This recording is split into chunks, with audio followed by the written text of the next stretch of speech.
Nous poursuivons notre tour des allées des rendez-vous transformation du droit, 6e édition. On s'intéresse à l'instant à la formation continue et initiale, parce que la transformation se fait évidemment avec nous tous et avec vous tous et avec les futurs juristes.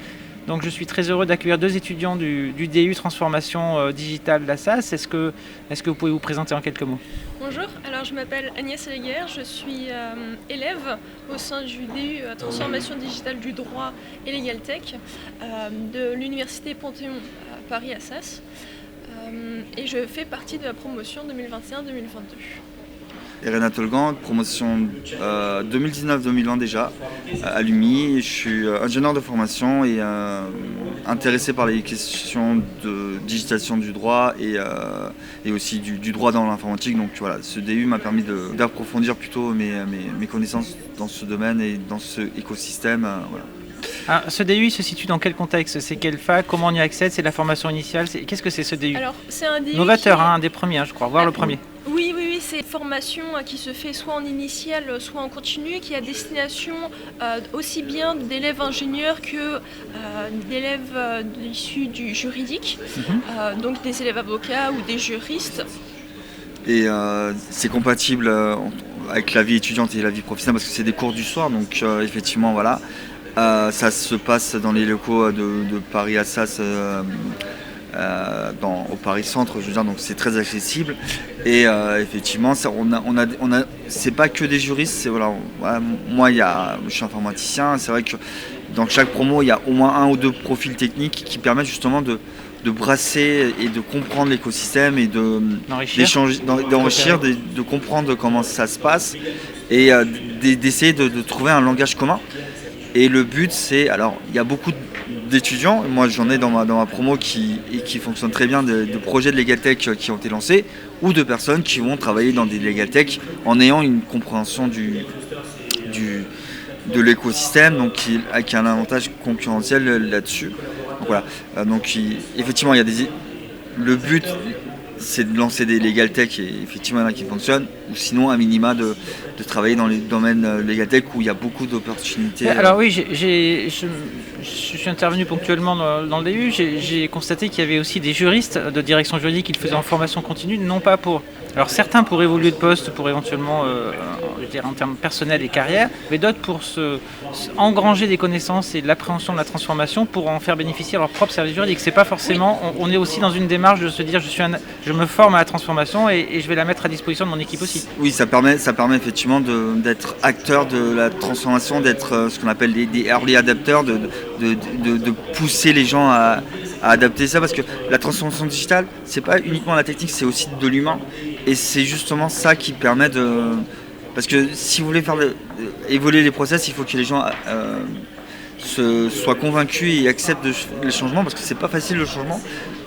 Vous savez, surtout dans le métier du droit, ça fait 20 ans qu'on fait comme ça, pourquoi vous vouloir changer ?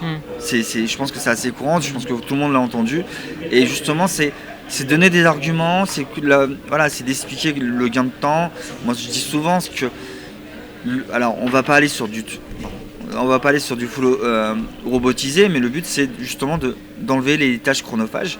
Et pour enlever les tâches chronophages, il faut comprendre, et ce DU permet aussi surtout de faire ça. Okay. Et du coup, en complément d'une formation d'avocat, puisque ingénieur ok, avocat, tout autre profil tous les deux, pourquoi aller chercher un complément au CRF, à l'EFB qu'est-ce qui vous a motivé ? Alors, aussi bien l'EFB que l'EDAC ou autre école d'avocats, il y a donc une formation juridique qui est très axée sur le domaine du droit, mais le domaine du droit, il évolue et il faut savoir s'adapter à ces évolutions. Il faut savoir prendre le bon qu'il y a dans l'innovation juridique afin justement de pouvoir améliorer en continu le métier en apportant de la digitalisation afin de fluidifier, simplifier, sécuriser les différents process qu'il peut y avoir au sein d'un métier d'avocat.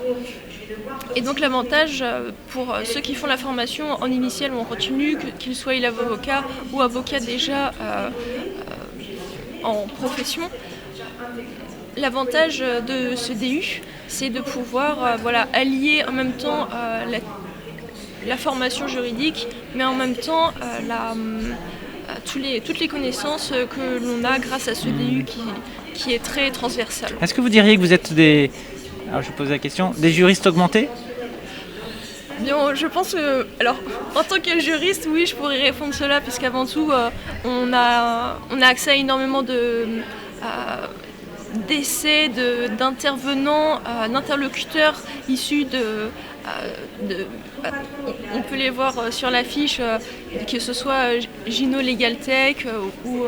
En général, voilà. En général, voilà, on a ce petit plus par rapport à ceux qui ne bénéficient pas d'une formation, qui ne sont pas sensibilisés à la transformation du droit actuellement. Alors moi je suis pas juriste, hein, donc je peux pas dire que je suis juriste augmenté, mais honnêtement le terme, pour moi l'augmenté c'est la réalité virtuelle donc, et la réalité augmentée, donc c'est vrai que voilà. Mais je comprends la définition, et c'est vrai que justement ça permet aux étudiants qui sont juristes d'avoir une connaissance, un avantage concurrentiel qui permet de dire, dans ce cas-là, augmenter effectivement dans ce sens-là. Alors je dirais peut-être pour conclure, pas juristes augmentés, mais les juristes de demain, si ça vous convient. C'est ça. Oui, ça vous convient? Oui. Merci à vous deux d'avoir témoigné. Merci. Et bon salon. Merci. Merci.